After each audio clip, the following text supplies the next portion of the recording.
Viewers అందరికీ నమస్కారం. దేవుడి హుండీలో ఎన్ని రూపాయలు వేస్తే ఎలాంటి ఫలితం వస్తుందో ఇప్పుడు ఆలయానికి వెళ్ళినప్పుడు ఎంత ప్రశాంతంగా ఉంటుంది. దేవుడి దర్శనం చేసుకున్న తర్వాత ఒక్క క్షణం అక్కడ కూర్చుంటే ఎంతో ప్రశాంతత లభిస్తుంది. ఏదో తెలియని వైబ్రేషన్ మనలో కలుగుతూనే ఉంటాయి. అలాగే శక్తి కలుగుతుంది. ఆలయానికి వెళ్ళినప్పుడు ప్రతి ఒక్కరు కూడా హుండీలో కొన్ని డబ్బులు వేస్తూ ఉంటారు. హుండీలో డబ్బులు వేసి వారి యొక్క కోరికలను భగవంతుడికి చెప్పి అది జరగాలని ప్రార్థిస్తారు. అయితే దేవాలయంలో హుండీలో డబ్బులు వేసినప్పుడు ఎంత వేస్తే ఎలాంటి కోరికలు నెరవేరుతాయి అనేది ఈ వీడియోలో తెలుసుకుందాం. అంతకన్నా ముందు వీడియోకి ఒక లైక్ కొట్టి మా ఛానల్ని సబ్స్క్రైబ్ చేసుకొని మాకు సపోర్ట్ చేయండి. సప్త ఋషుల సంఖ్య 7, తిరుమల తిరుపతి కొండల సంఖ్య 7. 7 రూపాయలను గనుక దేవుడి హుండీలో వేస్తే మంచిది కనుక దేవుడి హుండీలో ఉపశమనం పొందవచ్చు. అలాగే రోగాలు కూడా తగ్గిపోతాయి. నవరాత్రుల సంఖ్య 9. శత్రు బాధల నుండి దూరం అవ్వాలంటే దేవుడి హుండీలో వెయ్యాలి. చంద్రుడి అనుకూలమైన సంఖ్య 11. 11 రూపాయలను దేవుడి హుండీలో వేస్తే మీకు ఉన్న మానసిక సమస్యలు దూరం అవుతాయి. కాళికాదేవి హుండీలో వేస్తే కుటుంబ రక్షణ ఎదుగుదల ఉంటుంది. మహాగణపతి అనుగ్రహ సంఖ్య 21 కనుక 21 రూపాయలను గణేశుని ఆలయంలో ఉన్న హుండీలో వేస్తే మీ తరంతరం దూరం అయిపోతుంది. గురు అనుగ్రహ సంఖ్య 54 అందుకే 54 దేవుడి హుండీలో వేస్తే విజయ ప్రాప్తి కలుగుతుంది. కల్పవృక్ష ఆధార సంఖ్య 101 దేవుని హుండీలో వేస్తే మీకు ఉన్న జాతక దోషాలు తొలగిపోతాయి.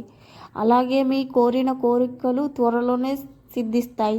చాలామంది దేవుని హుండీలో వేస్తే మంచిది, వెంకటేశ్వర స్వామి ఆలయంలో ఫలితాలు తప్పకుండా అనే విషయాల గురించి ఇప్పుడు మనం తెలుసుకుందాం. తిరుమల శ్రీవారి ఆలయంలో మన దేశంలో లేదా ఇతర దేశాలు ఏ ఆలయంలో అయినా రాని కానుకలు తిరుమల శ్రీవారి ఈ క్రమంలోనే స్వామివారికి 3 రకాలుగా ఉంటాయి. అందులో మొదటి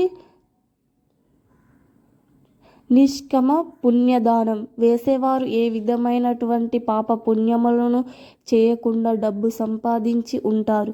ఈ డబ్బు వేసేటప్పుడు ఎవరు కూడా ఏ విధమైనటువంటి కోరికలు కోరుకోరు. మీ దయ వల్ల నేను ఎలా ఉన్నాను అని మొక్కుకొని స్వామివారి ఈ కానుకలను చెల్లిస్తారు. అయితే ఈ విధంగా కోరుకున్న డబ్బు వేస్తారు. ఆ ధనం మాత్రమే స్వామివారికి కుబేరుల వడ్డీ ఇస్తారని పురాణాలు చెబుతున్నాయి. రెండవ పుణ్యదానం కానుక. చాలామంది భక్తులు తమ కోరికలు కోరుకొని చెల్లిస్తారు. నా జీవితంలో నాకు సంతానం కలగాలని, మీకు ఇది చెల్లిస్తాను, నాకు పెళ్లి జరిగితే మీకు ఇది కానుక సమర్పిస్తాను.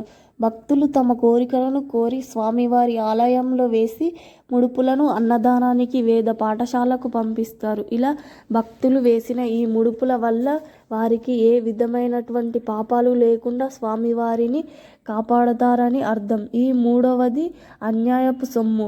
చాలామంది అక్రమంగా సంపాదించి డబ్బులు స్వామివారికి సమర్పిస్తూ ఎలాంటి ఇబ్బందులు కలగకుండా చూడమని, కాపాడమని వేడుకుంటారు. వారి భక్తులు ఈ విధంగా పాపపు సొమ్మును హుండీలో వేయడం ద్వారా చాలామంది తరతరాలకు వారి కర్మలను తగ్గించి ఫలితాన్ని అనుభవిస్తూ ఉంటారు. మనం గుడికి వెళ్ళినప్పుడు దేవుడి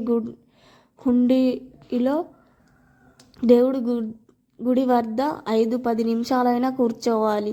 అలా కూర్చుంటే దేవుడి అనుగ్రహం మన మీద ఉంటుంది. కనుక మీరు కూడా ఆ దేవాలయానికి చిన్న చిన్న తప్పులు చేయకుండా గుడికి వెళ్ళినప్పుడు ఇప్పుడు మనం చెప్పుకున్న విధంగా దేవుడి హుండీలో డబ్బులు వేయాలో తెలిసింది. ఈ వీడియో కనుక నచ్చితే లైక్ చేయండి, షేర్ చేయండి.